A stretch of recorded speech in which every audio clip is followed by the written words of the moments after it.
Hello and welcome to our DNA Podcast, a show about everything we're made of except for real science. My name's Dustin, the creative worlds, and joining me as always is Alex, the remake master. Alex, how's it going?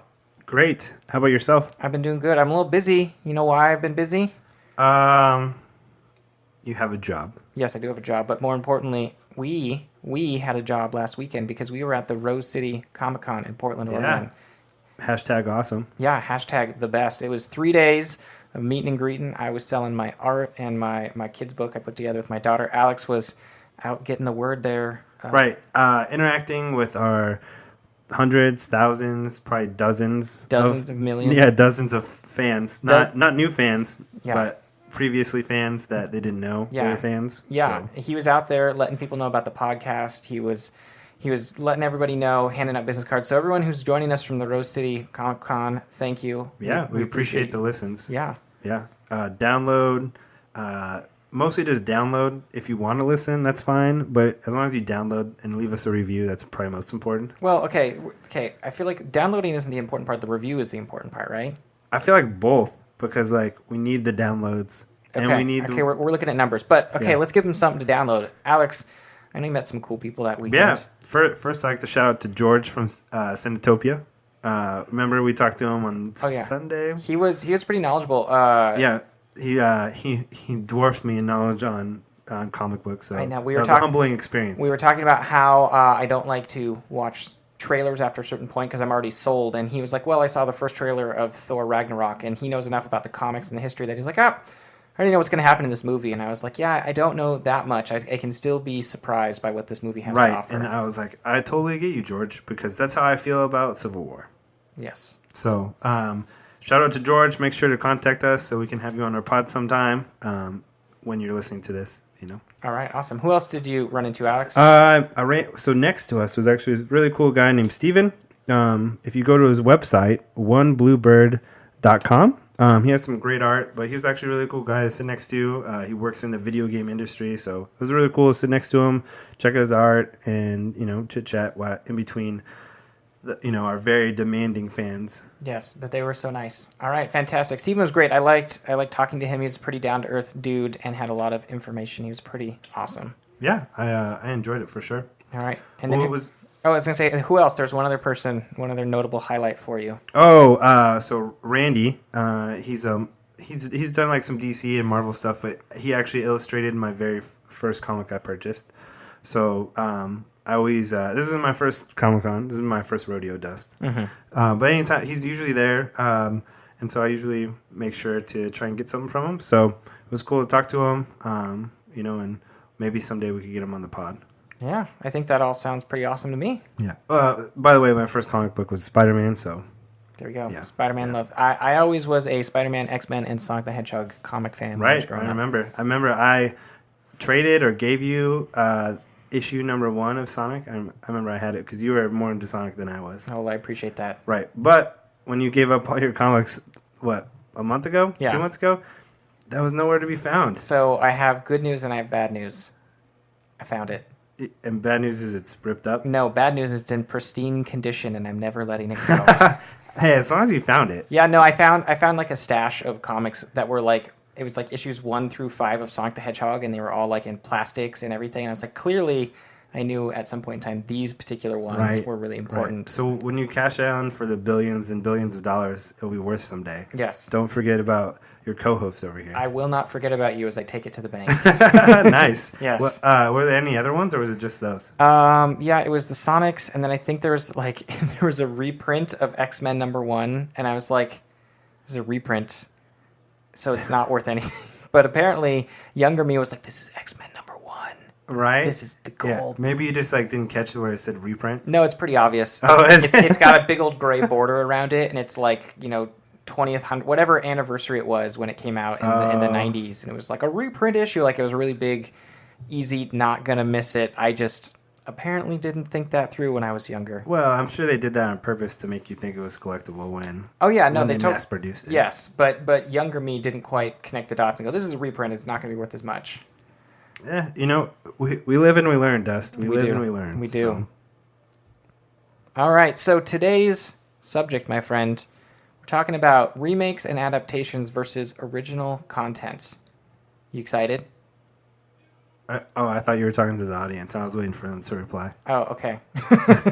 I am excited All because right. I feel, I don't know, conflicted on this. Yeah, I know. We talked about this a lot over the weekend. So basically, the conversation me and Alex had a lot over this weekend was, as a consumer of media, you often are gravitated to things that you know. You know who Iron Man is, you know who Spider-Man is, you know who these characters are. So as you go to pick out movies or books or video games, you're going to recognize these particular icons or stories, and you're going to gravitate towards them because it's what you know.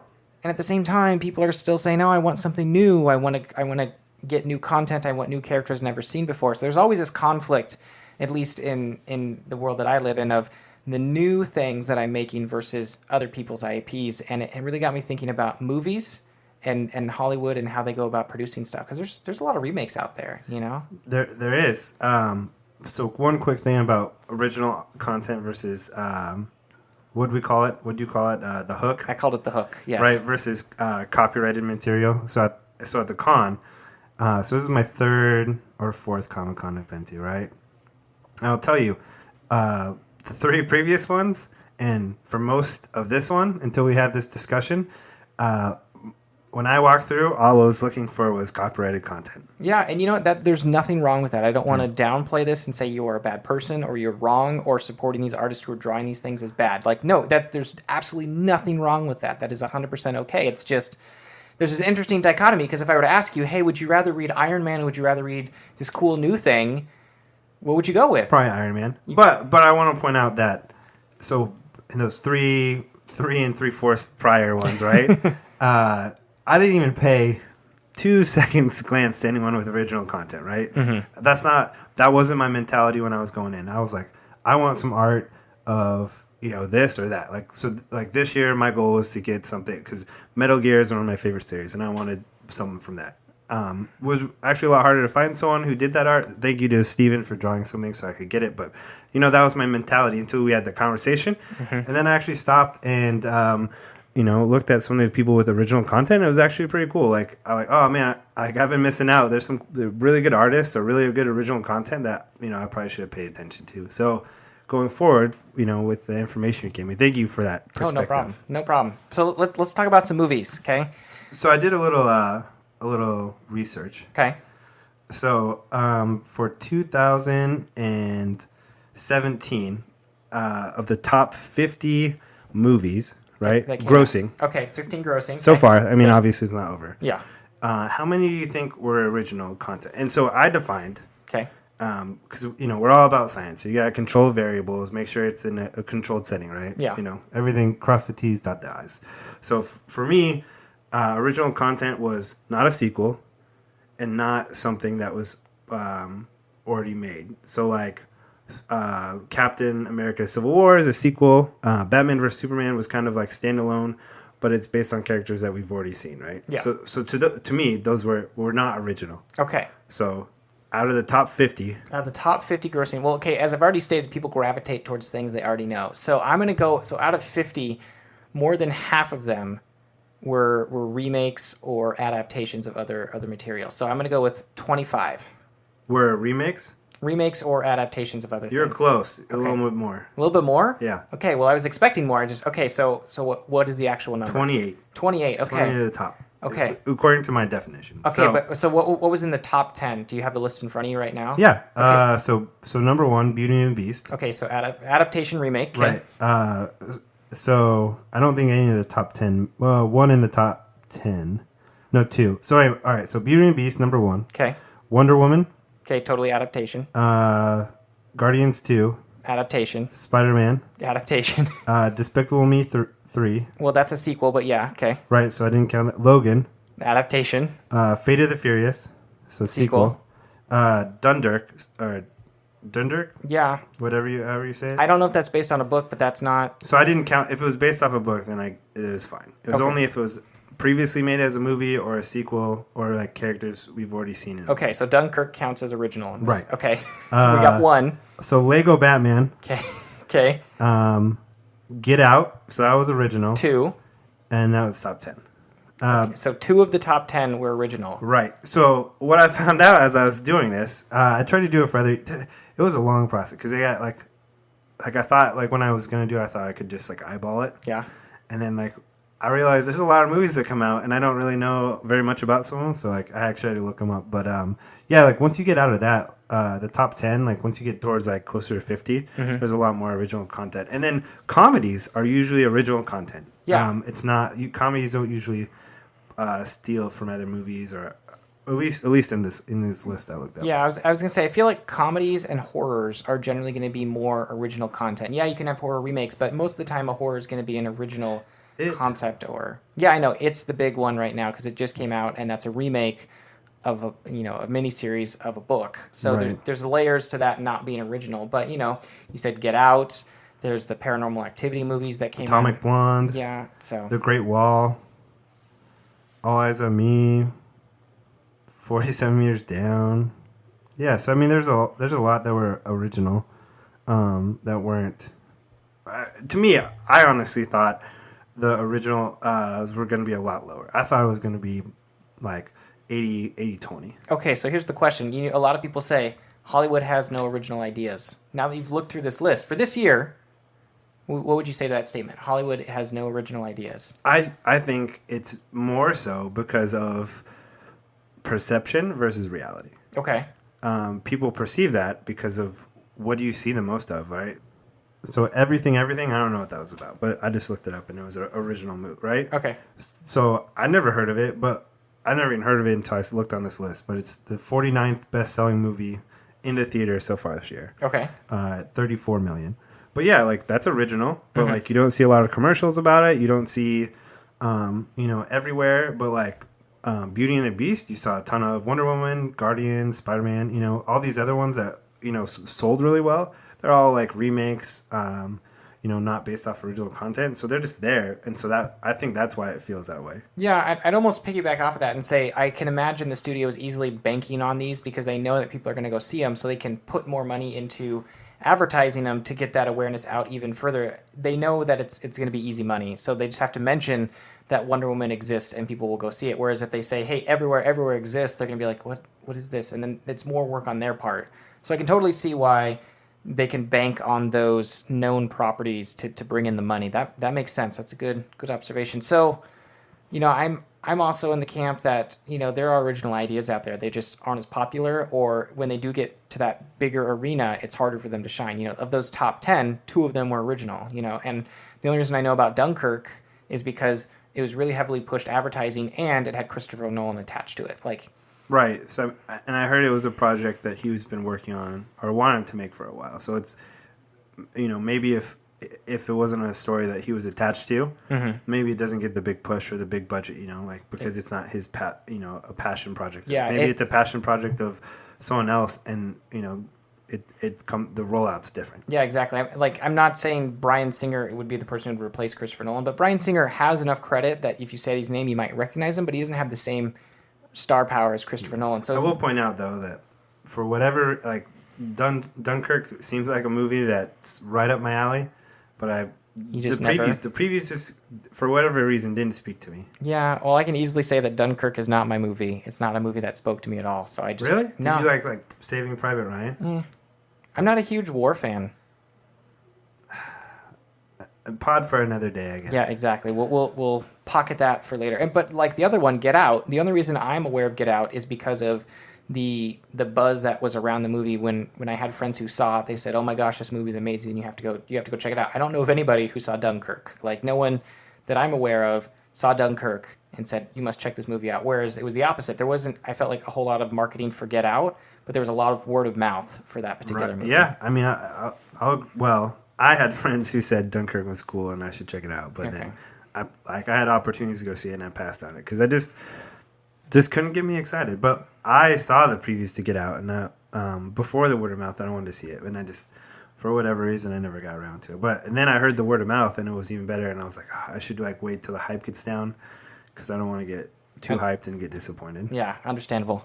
Speaking of Get Out, so I was thinking. So what's the definition of original content, right? So for my definition with these movies, right, it was pretty simple to be original content, right? Okay. Like it could be based off a book or a comic book, right?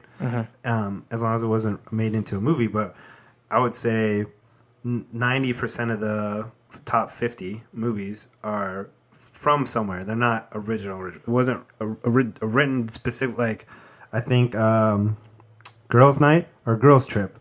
That's original. It was specifically written for a movie. Yeah. But besides that, most of these, Baby Driver was too.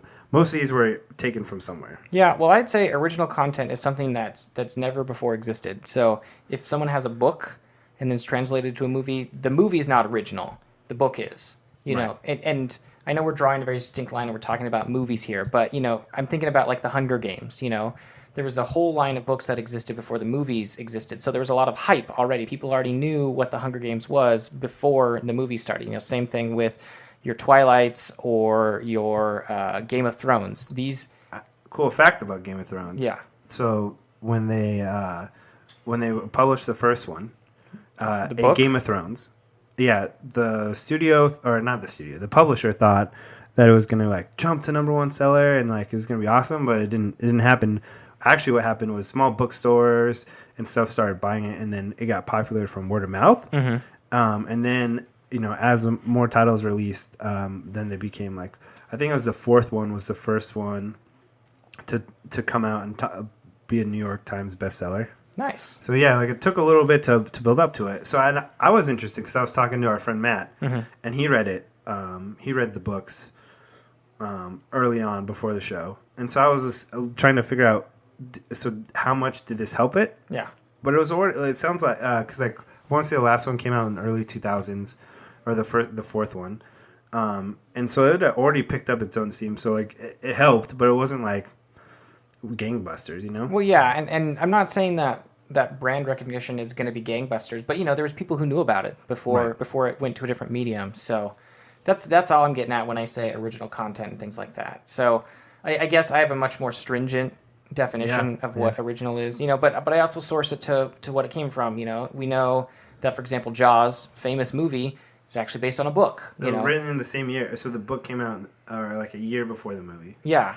But like the book is the original content, the movie's the adaptation of it. So right. So the movie, as great as it is not original. Someone didn't write a screenplay specifically to make a movie about a shark. There was a book and then they adapted it. Same with The Shining. Same with Blade Runner. These were all books before they became movies. Yeah, I think I was surprised with how many things were actually books or like reference from books or something else, and it wasn't actually original content like, I thought at the time. So here's my question. Do you feel that is a failure on the part of marketing to let you know this was a book beforehand, or do you think it's a strength? Oh, that's a good question. I think it's a strength because like, yeah, I mean, I think it's if I'm the writer, I think that's bad marketing. Yeah, I was gonna say if you're the one producing it, you'd be like, screw you. Yeah, or if I'm a fan of the book series or the book, I think it's bad marketing. But if not, like, right. So let me answer your question with a question. Okay. Have you ever saw a movie that was based on a book that you read prior, and the movie was better? Not the whole movie. There were parts of it where I could be like, okay, in this particular aspect, it makes sense to do it this way because in the book it either bothered me or never really quite clicked. Some TV series that are adapted from books. I'm like, okay, it's not 100% faithful, but I like the direction you took it because it makes more sense. But overall, generally speaking, yeah, I enjoy the book more than the movie. Right, and I've same way. So to me, it feels like it's in the studio's best interest to. Unless the book's super famous, so like maybe Hunger Games or Harry Potter series, like it's in both of their best interest to plug it together, right? Yeah. But other than that, it's probably better to kind of, if you know, if you don't, we're not going to really publish that. So here's my question. So you go to see a movie and you're like, man, that movie was really great, and then you later on find out it was based on a book. And you go read that book, are you going to just have that movie in your head the whole time? So one of the wonderful things about books is that it's all in your imagination. You have to imagine what the characters look like based off of what the book tells you. But if you see a movie, if you see Harrison Ford playing a character, when you read the book, you're only going to see Harrison Ford, right? Because that's your point of reference. Right. I've never saw a movie and then read the book, so I can't say how that would go. Have you? So I kind of did. when the Hobbit movies, when that was being turned into a trilogy, I saw the first 2 movies, and then before the third one came out, I decided I was going to read The Hobbit because I knew it was a really short book, and I just wanted to check it out. So the whole time I was imagining, Martin Freeman, who played Bilbo, young Bilbo. Sure. Okay. Did you not see the Hobbit movies? I did, but I can't remember the actor's name. Okay. Well, anyway, in that case, I totally saw the movie playing out during certain scenes. The other thing I will say, anybody who's read The Hobbit and seen the movies know that they are loosely based on each other, very loosely. And this is one of those times where I enjoy what the movies did to a degree. I don't think it should have been. Really? I don't think it should have been 3 movies, but like, for example, in the last movie when they had the big battle of these armies, in the book that was literally like 3 paragraphs. Martin Freeman, by the way. Nice, go me. Like in the book, it's like 3 paragraphs. It's like, the armies got together and they fought. It was a hard battle. Many people died, and in the end, the dwarves were alive. And I was like, they're literally going to take like these 3 paragraphs and stretch. But like, I like how they fleshed it out more. It was more than just this fly by the seat of your pants adventure. I don't think it should have been 3 movies, but I like how they fleshed out some of those parts that in the books were 1 line. And I'm like, okay, cool. I guess that's like, okay, here's another one. All of the elves stuff, when they went to go meet the elves and everything, in the book, it was a chapter at most, and it was basically a bunch of nameless faces that were elves. And it was like, oh, here's a bunch of elves, and they're singing, and they're happy, and they're helping the dwarves get through the woods, and that was it. Like, there was no definition of, okay, who are these elves? Why are they here? What are they doing? It brought more to the table than what the books originally had. I never read the book, so when Lord of the Rings came out, my dad was like, "What grade were we in? Middle school?" Let's go with middle school. Yeah, and my dad was like, "Oh, you should read. Like, I read these books when I was a kid, and you should read them." I'm like, "Oh, okay." And so he's like, "You gotta start with The Hobbit," and I started to read it. I got like a couple chapters in, and I just couldn't keep my attention. I was like, "This is boring." So I stopped. I'm like, I got video games to play. Yeah, man. I got important stuff to define my future to be a podcast host, Dad. I know. And reading The Hobbit is not one of those. No, it is not. I mean, go Dad for trying to keep you in line, but everyone knows video games. Right. So I have a question. Okay. So when people say they want original content, Mm-hmm. do you think they want original content? Like original content? Or Okay. do they like so Get Out? Yeah. Is that what they're looking for? Or are they looking for something like Game of Thrones, right? So most of the people who've watched the show Game of Thrones probably didn't read the book. Like a majority of them didn't. Okay, so we're assuming that it's new to them. Right. Yeah. New to them or actual original content. Yeah.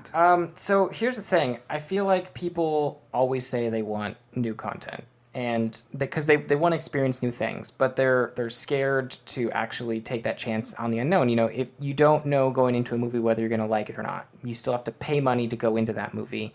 Whereas if you know ahead of time you like Spider-Man, it's really easy to drop money to go see Spider-Man because it's a character you like. One of the examples I like to bring up is Pacific Rim. It's a really great movie. It pays homage to a lot of other types of movies, but it's all original, But that movie didn't do as well as the studios wanted it to be. It didn't take off like they were hoping. It's a great movie. It's got great production. And I'm still baffled to this day why not as many people saw it as they should have, like that. That was like a cult classic. Well, now it is. But yeah, when it's first... I enjoyed it. Yeah, see, it's a great movie, but it just... The numbers didn't turn out when it was in theaters. Now everyone loves Pacific Rim because it came out on DVD and Blu-ray, and everyone was like, you got to see this movie. This movie is amazing. It's... I don't know. I haven't quite solved the conundrum of do people really want original content or they just want original content to them? I think it's both. Because, if it's original content to them, then it's original content. Yeah. So that they don't know, they don't know any better. Like, did you know when you saw, we were young, but when Jurassic Park came out, did you know that was based off a book? I roughly knew that it was based off a book, but I never read it. I never even knew what the cover looked like. I just knew, hey, here's this thing that was a book, and that was about it. Oh, really? See, I didn't know that. That was like one of my first experiences with something that was based, like actually knowing something was based off a book. Because my dad read the book, and then I think there's a sequel. He's read both, like all of them. But yeah, and I was asking him like, oh, like what do you think about the book versus the movie? Because I love the movie. Yeah. And he's like, oh, the book was better, like more details, like things were different. Yeah. I was like, that's stupid. Like at that time, I was like, no, man, the movie's always way better. Like you get to see everything. Exactly. So let's just lay something out on the table here. When you're talking about a book that goes to a movie, the book's always going to have more detail. It's required to let you envision what's going on. Because I could just say, Alex sat at his desk with the microphone in front of him recording the podcast, but our listeners don't know. Like they can't visualize. They have to make up what you look like. But if I were like, Alex, wearing his backwards black cap, his white earbuds in his ears, focused intently on his computer monitor as he breathed heavily into the mic, waiting for Dustin to stop talking. That gives them a little bit more detail. They know what you're wearing a little bit. I can comment on, but if I were just to show you a picture, if we were to film this, make a movie out of it, I show you a picture, it's 5 seconds to establish you doing that. The audience has to take in all those details, and depending on where they look, depends on what details they get. I feel like a book, when you're writing, allows you to focus someone's attention, because you can focus on somebody's breathing in a book really easily. You just write about those details, and that's where someone's looking. Where with a movie, you can point a camera at it, you can tune the audio to it, but the eye will still wander. It'll still catch on different things. I'll be 100% honest. I don't remember how I got down this road. I just started talking, and now I'm just like, crap. What do I say next? Oh, I remember. We were talking about books to movies and adaptations and things like that. I still don't know what the next step is. I feel like I will tell you though. Okay. While you were talking, I was doing a little bit of research. That's really the problem. You were not engaged in this conversation. You're just letting me ramble. I was. Look, we've already established you're the brains and I am the beauty. You can't just leave me hanging. That's why I was doing the research. You can't leave me hanging like this. Ahead. Okay. That's why people need to love the Riddick series.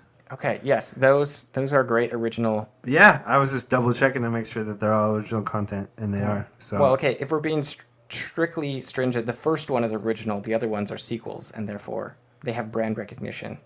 True. Actually, Pitch Black is the original content. Yeah, that's still weird that's the first movie in it. Yeah, I saw it and I liked it. I thought it was okay. Chronicles of Riddick was probably like when I was like 100% in. Yeah. I want them to make the third one. I'm not gonna lie. I know that's a pet project of his. So it got greenlit by Universal after the DVD sales, like the first day DVD sales of Riddick, like the last one.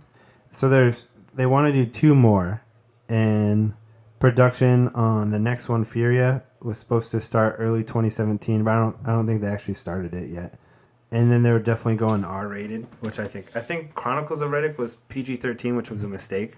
I think the fans people are going to go see this, they want the blood. Well, I feel like we've gotten to a point with our movies that we can have a hard R rating. We've gotten Logan, we've gotten Deadpool, we've gotten these R-rated movies that can bring in the money, because that's really the big thing that the studios are concerned about. If it's PG-13, they have a wider audience. They get more people. Hancock was rated R?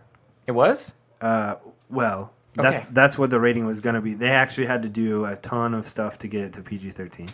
I'm assuming there's some swearing and some violence that they cut out. So the original script contains several references to the fact that Hancock was unable to, we'll say, sleep without accidentally killing his partner, as well as one scene where Hancock has some other inappropriate stuff. And so they had to cut all that out to really make sure that they got the PG-13 and swearing, I think. Okay, so here's my real question. I know that Will Smith is really squeaky clean with a lot of stuff that he makes. Did he sign on to this hard R rating version of it? Or did he, was it part of his contract? He's like, I want to do this, but we got to cut this back. No, because I've seen him in rated R movies and stuff. Yeah, I'm not saying he doesn't do rated R. I think it was more the studio, Universal wanted, they didn't want the R rating. This was back in 2008. So, everyone was super scared of R ratings. Yeah, okay, so I got to follow up this question, and this is purely opinion-based. Why do you think R-rated movies are doing better now? Why do you think Deadpools and Logans and this hard R that they're going to go for the new Venom movie and things like that? What do you think is causing these studios to invest more and get more out of their R-rated movies? Well, I think that's what the audience wants, as in So for you, well, maybe not for you, but for me, like I don't mind. Like Deadpool was fine. Like swearing, whatever, like doesn't bother me. And so by cutting it down, you're kind of nerfing that character, whether it's Wolverine or it's Deadpool. If the violence or whatever is called for that character, like PG-13 doesn't fit Logan if you read the comic books, right? Okay, so now I'm going to tie this back. We're talking about a lot of characters that exist outside of movies. So if you make a Deadpool movie, people are going to go see it because they recognize Deadpool. The rating doesn't matter as much. They're coming for Deadpool. They're not coming for the R-rated movie. So my question is, what is the success rate of original content R-rated movies? Are you going by your definition?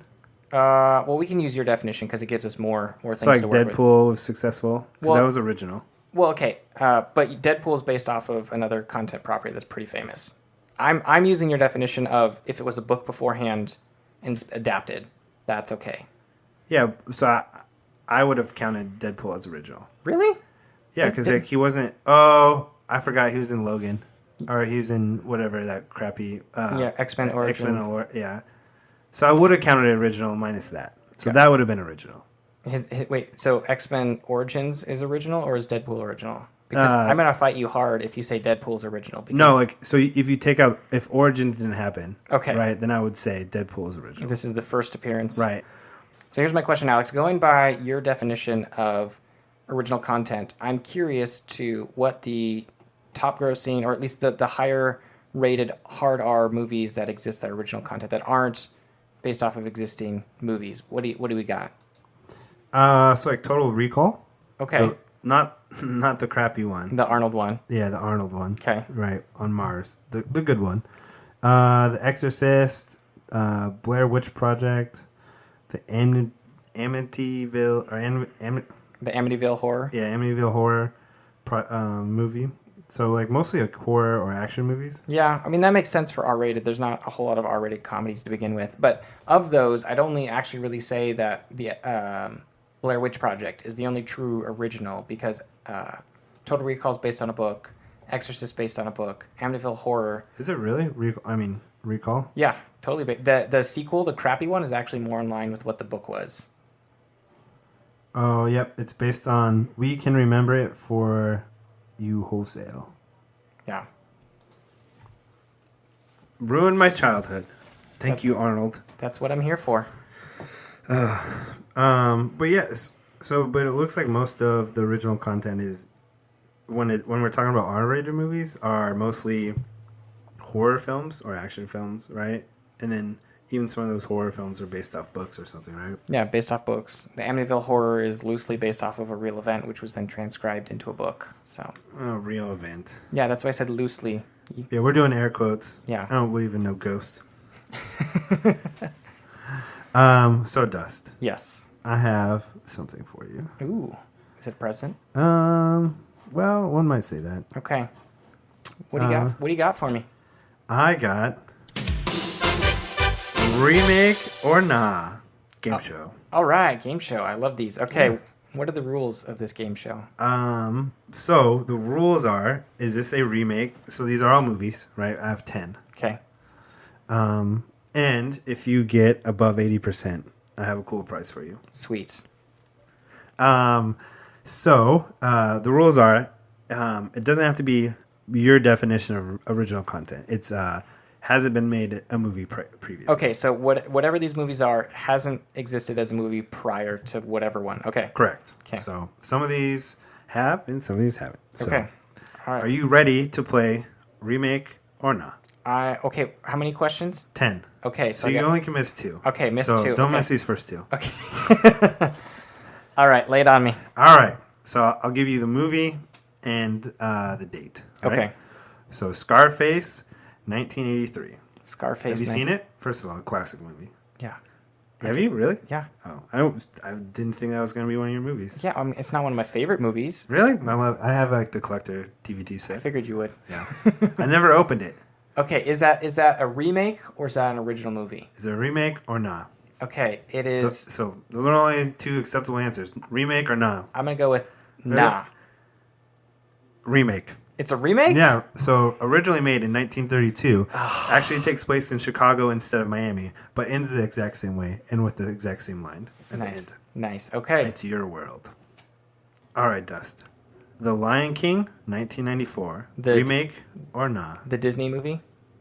Yes. Okay. Just double checking. Okay. So I think this really depends on your definition of remake or based off adaptation, however you want to spin it, because there's Kim of the White Lion, and there's controversy over whether Lion King ripped it off, if it's a remake or whatever. But I think technically Disney is not remaking Kim of the White Lion, so I'm going to go with nah on this one. It's original. Correct. The Lion King was Disney's first film not based on a pre-existing work. The film's creators drew inspiration from the biblical stories of Joseph and Moses, as well as William Shakespeare's Hamlet. Yes. So, according to them. Yeah, according to them. But there is a big controversy on the internet about Kim of the Lion versus The Lion King. Time out on the on the game, right? Okay. So, what happens if they came up with it and they had no idea about this other one? Like, just hypothetical. Yeah, like, so I'm not. What if they somehow, in two separate black boxes, didn't know about the other one, and they happen? That brings up the question of Ants, the movie Ants versus Bug's Life, which happened to coincidentally come out around the same time. And the question is, did they know about each other or not, or did they just both happen to make movies about bugs? What about Armageddon and Final Impact? Yeah. Did they know what the other one was doing, or did they just happen to have to? I'm going to go with shared consciousness. As the human race, right. we can just tap into each other. The 100 monkey theory? Yeah, exactly. Yeah. You know what that is? Yeah. Nice. You give enough monkeys enough time and enough typewriters, they'll write Shakespeare. Yes, basically. Something like that. Something like that. Yeah, it's just like once so many people learn it, it becomes basic knowledge by everyone. Yeah. So like the 100th monkey gets it, everyone gets it. All right. Are you ready, Dust? All so right. you're 1-1. 1-1. Okay. Yeah, not bad. All right. Not a lot of room for error. I'll tell you that. It's okay. So question number 3. 1994 film, Angels in the Outfield. Remake or nah? Okay. If you answer it, they will come. That's Field of Dreams. Dang it. Okay. Clearly. That's why you're the brains. Right? I know you saw this movie. I feel like we should have switched this, and I should have looked up the movies for you, because it would have. Anyway, okay. I'm gonna go with brains. Yeah, I'm gonna go with this was a remake. Correct. Ding ding ding ding. Remakes of a 1951. The original film was set around the Pittsburgh Pirates, since the Angels weren't established until 1961. So, all right. Yeah. I'm not gonna lie. I was sweating bullets on that one. You should be. You should be. All right. So this is question number 4. You're so far 2-1. Right? Yeah.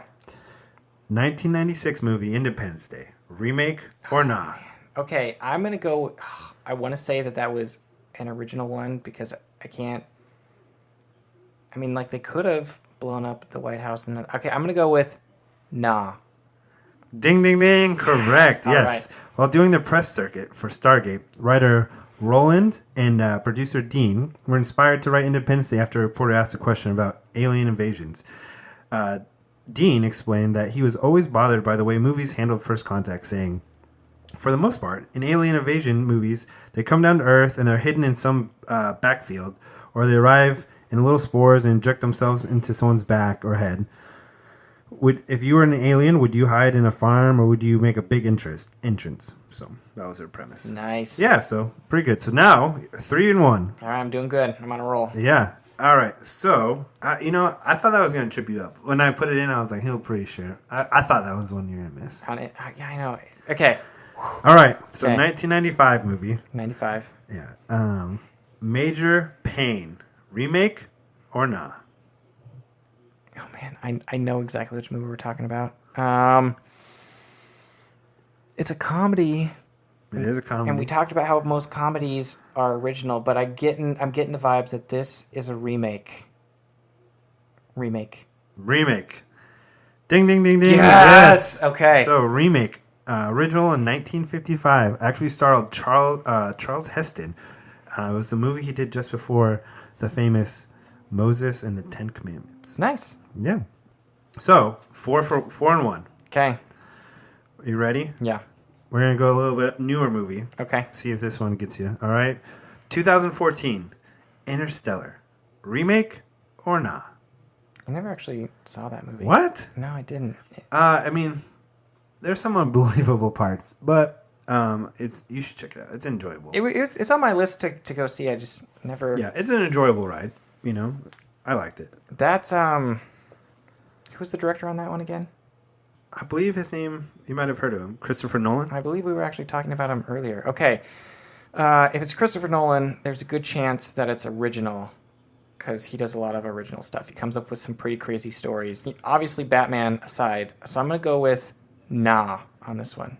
Correct. Yes. Yes, so now you're 5-1. So the idea of Interstellar was originally conceived by filmmaker Linda and theoretical physicist Kep, who had collaborated together on the film Contact after being set up on a blind date by the famous Carl Sagan. Nice. Yeah, so 5-1. Okay. Not doing too bad. All right, this one's going to be a tough one. Okay. All right, so 1993 film, Homeward Bound, The Incredible Journey. Remake or nah? I could totally see that being a remake. But what year again? 1993. 93. Yeah, there's totally enough time they could have remade that. And, you know, they've had the whole talking animal thing for a while. It wasn't like this was new on the scene yet. So I'm going to go with remake. Ding, ding, ding, correct. Yes. So 1963 was the original, but actually did not have actors voicing the animals, had a narrator. Oh, okay. Yeah, so a little different. Yeah. All right, so 6-1. Okay. Doing pretty good. I know. That first one really had me worried. Honestly, I thought it was original content. I was pretty shocked too. So 2000, Meet the Parents. Meet the Parents. Remake or nah? Meet the Parents. That was that was the one where like didn't the girlfriend bring the boyfriend to meet the parents and Ben Stiller. Yeah. Yeah, with Robert De Niro. Yeah. Okay. Once again, comedy. My gut says that it was original, but I'm gonna fight my gut on this one, and I know I'm gonna kick myself later, but I'm gonna say this is a remake. Ding, ding, ding, ding. Ah, okay, sweet. I feel like you're looking at my cheat sheet. Maybe. There's a mirror behind you.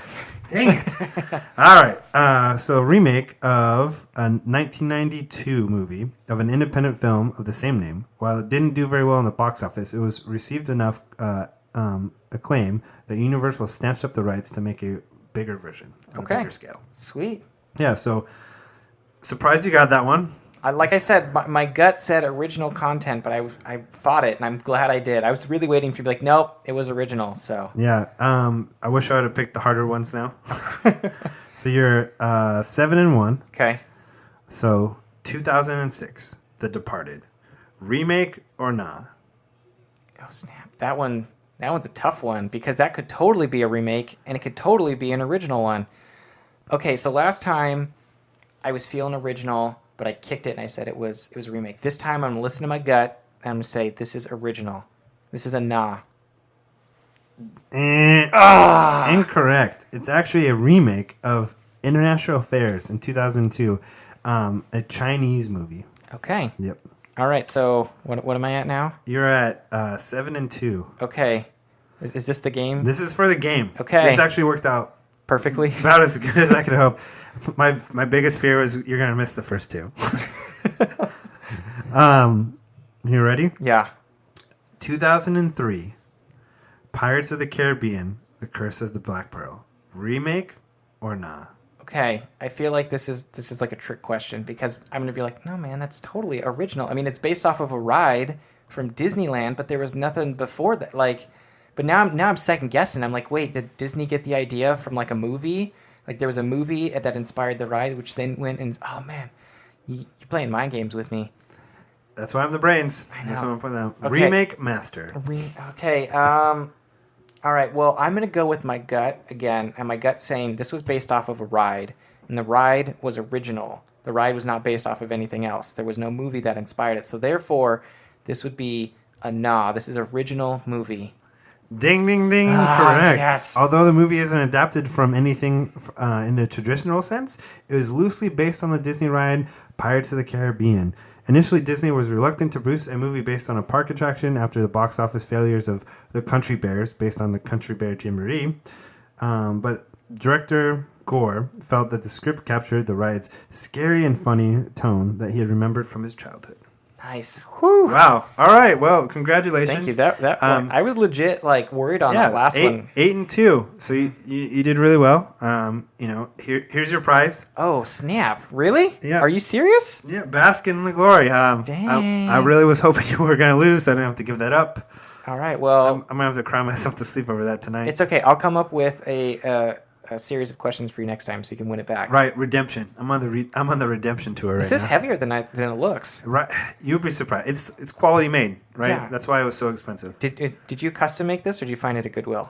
I custom made it. I'm not gonna lie, because I wanted to keep it as the champion, but Okay, the chips fell how they did. I applaud your craftsmanship. This is really Thank you. nice. Thank you. It's quality. I will sleep with it tonight. Give little kisses. Well, when I redeem it the next time, I would like you to clean it ahead of time. I will do that for you. I'll make sure. I might even get it a case, so that way it's protected from dust and things like that. Even better. Yeah. Perfect. Make it a beauty. So, thank you for being a contestant on Remake or Not. Maybe you'll come back for the Champions Edition. All right. I look forward to it. Right. So we just wanted to thank you guys for listening to our game show, checking out our podcast about original content versus remakes. I don't think there's a right or wrong answer, Dust. No, to I this question. definitely. It's all about opinion. It's about what you're into, and it's about what Right. people have fun making. And to me, like doing the research before this pod, it opened up my eyes to because I felt like Hollywood was all remakes, or not based on original content, and I realized that there's more original content out there than I thought. It's just you have to look for it a little bit harder. Yeah, you got to put in a little bit more effort as a consumer to find Right. it, but it's there. Yeah, and I think if you're someone who says, I don't want these superhero movies or these content that's, been played or remakes of other movies, then, you have to kind of put your money where your mouth is and go to these original contents because that's the only way people in Hollywood are going to start producing them and making a bigger deal about them. Yeah, and to tie this back to Rose City, what we were talking about, you originally went in and you just followed your gut and you found all these things that you knew. But then we had this conversation, and then you started to look around for it, and you found it. But it did take some effort on your part. It wasn't as big or as shiny as the other things, but it was there. It existed. Right, yeah. I mean, so what? How many artists do you think were per row? Per row, there was easily, I'm going to say 15 to 20. 15 to 20. So I'd probably say in each row, probably 2 to 5, depending on the row, were original content, right? Yeah. Yeah, so I mean, it's easy to, and they're not all next to each other, so it's easy to get overshadowed. Yeah. By the other people, with the content that people are generally looking for. And to our listeners out there, I'm always looking for original content. Do you know of any good movies out there that are original? If so, leave us a comment, drop us a line. I'd like to check it out, hear what you think is good original content. Yeah, definitely. So thank you to Christian. He took some pictures for us today. I told him I'd give him a shout out for doing some dirty work for us or some manual labor. Lazy bum. Thank you for everyone, checking us out from Rose City. It was fun talking to you guys, even though you never listened to our pod before. But now you guys are subscribers. Make sure to leave us a comment. Thank you to George. Please reach out to us. Anything else, Dust? No, I think that pretty much covers it. All right, guys. Thanks for listening. We're out.